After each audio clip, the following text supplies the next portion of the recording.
Physical activity is proven to have a positive effect on well-being, with higher levels of activity associated with improved quality of life and well-being. According to Student Minds, 29% of students experience clinical levels of psychological distress associated with increased risk of anxiety, depression, substance use and personality disorders. And in this documentary, I wanted to find out if there is a conflict between students choosing between their studies and their other commitments, like sport. My name's Tom Shakespeare and I'm the Sports Scholarships Officer at Coventry University. So essentially my role is to manage and coordinate the Sports Scholarship Scheme that supports talented athletes here at the university. So it's a wide varied role that involves getting involved with the recruitment, the admissions process, and then coordinating the whole programme of support that we provide to our students. So that will involve liaising with different departments, academic staff and support professionals that provide the support services to our students. After meeting with Tom, I was introduced to Anjali, a member of the Sports Scholarship team, as she holds a scholarship offer with the Coventry University, and we found out how she manages her time and how effective the scholarship is. Okay, hi, my name's Anjali. I'm in first year studying physiotherapy and my sport is taekwondo. So I'm currently in the ladies England team. I've won gold at the World Championships last year, a silver at the British Championships last year, and then just this weekend gone I've won a gold at the English Championships as well, and then I'm also, when I was a junior, I won the European Championships as well. Yeah. So it's a big wide package of tailored package of support that we provide to our students. So there's two levels of sports scholarship. There's £3,000 and £1,500. That's split down the middle, and half of it's a cash bursary and the other half goes towards the support services that we provide. So that's a full-time physiotherapist, full-time strength and conditioning coaches. We draw upon the expertise of the academic staff within health and life sciences to offer sports psychology support and sports nutrition support. So that may be delivered in a workshop format or also one-to-one support. One of the biggest areas of support that we provide is the flexible study. So that may be exam deferrals, coursework extensions, authorised absences, and also liaising with academic staff, maybe if there's a clash in timetables where appropriate.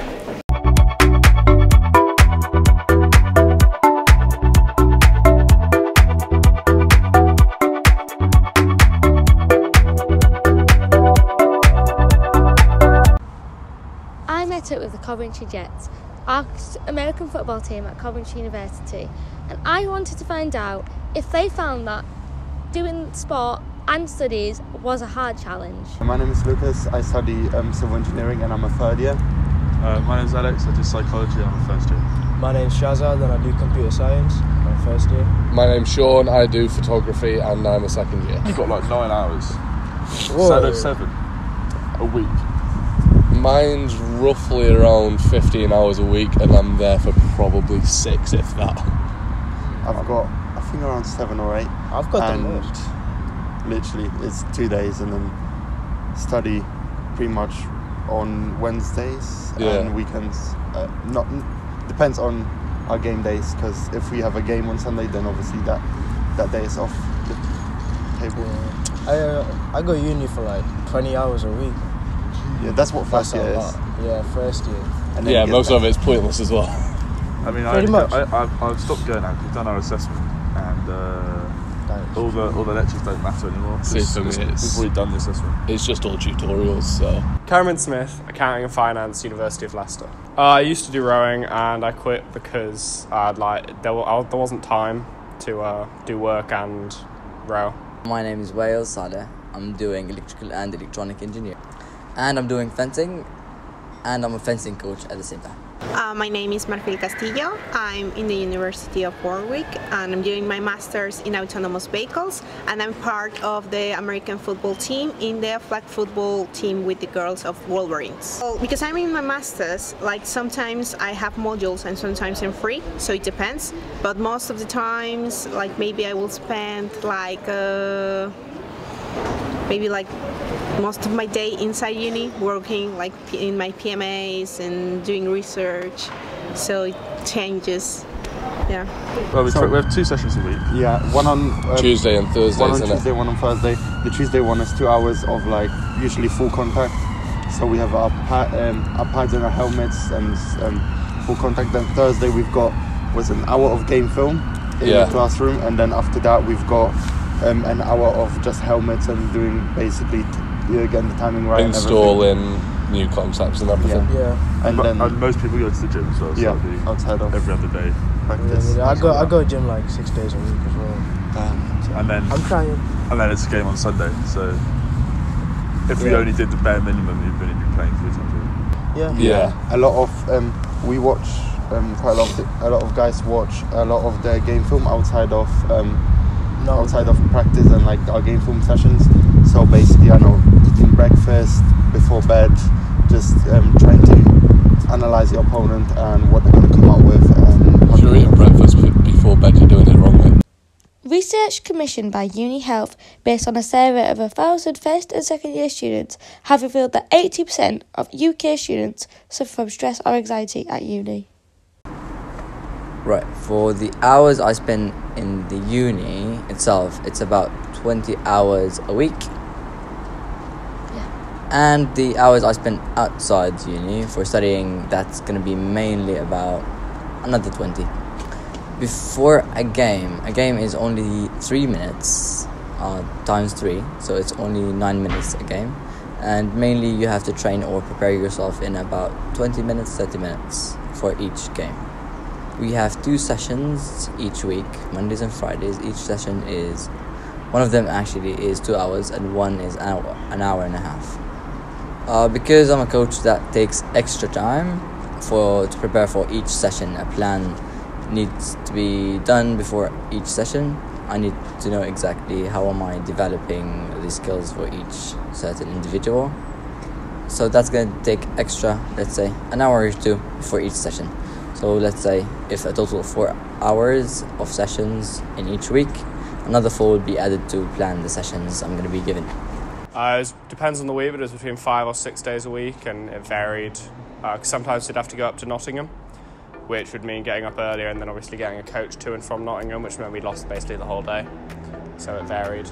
Yeah, I missed the teamwork and the races, but otherwise we've got a lot more free time. And TAS, or the Talented Athlete Scholarship Scheme, is a programme of support it's a government-funded programme that supports talented athletes in education, and the TAS Dual Career Accreditation is a recent scheme that we were actually the first university outside the pilot study to receive this, and that's recognising the support that we provide to talented athletes, more in the educational support rather than the athletic development, and also towards their career support. So that would be flexible study options, that would be careers advice, lifestyle support, lifestyle mentoring. So each of the athletes are provided a sports scholarship mentor that they meet with once each term, and that's just go through the sport, general life at university, and their academic study commitments. And it's about getting that lifestyle balance so they can be successful in all these areas. And essentially that's what our sports scholarship support is about. It's about providing that support so talented athletes can come to university and be successful in their studies and their sport, and not have to compromise or choose one or the other. Yeah, it definitely helps. So some of my training can then be done whilst I'm in uni, because they've got the coaches in the gym, and then they're also quite good with if I needed time off for going away for a tournament, or if I need to extend a deadline for any reason, then the scholarship team can help with that kind of thing. So yeah, that's really good. Currently, TAS is part of over 600 athletes across 32 sports. 60% of those TAF athletes had support with studying undergraduate and postgraduate levels in 2017 to 18. TAS recently sent their athletes to the Olympic and Paralympic Games in Rio 2016 and came home with 78 medals. I think I'm not really a stressy type of person, but yeah, so I'm probably less stressed because I'm always in a routine, sort of know what I'm doing and got everything together, so it's okay, yeah.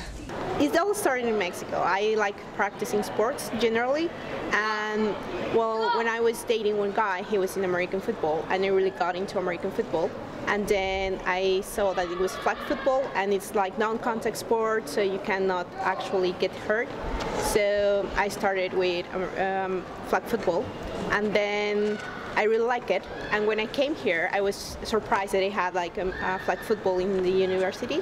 So I said like, yeah, I'm gonna join that. And I ended up joining, and the girls are amazing, like super friendly. The socials are amazing too. So I really got into the sport. Well, we train twice a week. We train Thursdays night and Sundays morning.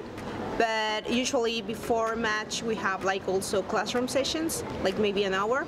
So if we have a tournament or something, we must be there at least the 2 trainings in the week.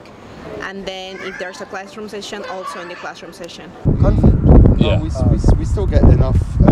We still get enough time to study. I'd say it's only a few hours a week minimum. I'd say it's that's more on a personal level. Like, if you're more dedicated to the sport or more dedicated to your studies, then there will be a conflict. But if you're able to organise yourself, I would still do no work even if I wasn't playing for American football. Yeah, it has very little effect. I do photography. On my But basically, it just depends on your priorities, often what course you're doing and how devoted you are to the sport. So as we said, minimum we do about 4 hours of training and then a game day. So it's not awfully a lot of practice. Yeah, people on my course don't really do much outside of classrooms anyway, so it allows me to have a social aspect to my life. To understand the mind of a sports student, I wanted to find out if they ever had to decide between their studies and their sporting commitments. Yeah, sometimes I have done that because like if we have a tournament but I have a lot of things to do, I cannot go. And sometimes that's an issue because there's no way I can say like to my supervisor, okay, I cannot go because I'm gonna go in the tournament, because it's something extra. It's not like mandatory for me to be in the sport. So yeah, sometimes it's kind of hard to choose between one and another. Yes, usually because of the times, sometimes it does not a conflict, but in a way it's kind of difficult to just finish uni and go do fencing instantly. It is kind of exhausting, but it's not like a big of a deal that can't be done. But sometimes with the exams coming, sometimes the whole committee cancels some of the sessions, so we get all the students to be prepared for their exams, because it's mainly the priority on the sport. Because I spent a lot of time rowing basically, so I didn't have much time to go to the library and do stuff, and also there was a lot of like, you get back from training and you're just exhausted and you don't really want to do any work, so that made it a lot more difficult to manage time, because at times, sometimes I know I'm going to be tired, so I'm not going to want to do work later. So.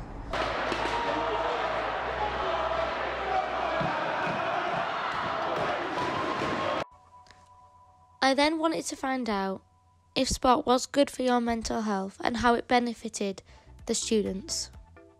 Another major benefit that I know it is for a lot of guys is also mental health aspect, because there is that camaraderie where bonds are formed with people that allow you to then open up with them and just be more friendly. Yeah, and like the fact that you have like a whole team to back you up on the field, and you're just working together for one goal, it really allows to like understand how teamwork works. Yeah, and you make friends that you can talk to and like basically keep in touch with after university as well, which is often not the case in other sports, because some teams are just full of individuals, and here you can't get by on sort of the idea of one person's performance. Everybody has to perform and work together in order to succeed. The beauty of it. It's definitely, like for me, if I'm really stressed by all the things that I have done in my masters, sometimes the best thing I can do is like just go there and run, or like do some tackles or do something, and it actually relaxes myself about all the stress I have been going through. So if I get like a bad grade, or if I get something that it really bumps me, I just go there, train, I really relax. So it really helps me to keep me focused on the things. In the making of this documentary, I wanted to find out what the struggle was, between sports students and their commitments to university. And I wanted to find out if it was a problem. However, what I found out was completely different. I found out that sport is great for your mental health, it builds teamwork, it makes friendships that last forever, and more importantly, it helps the student when they're really struggling.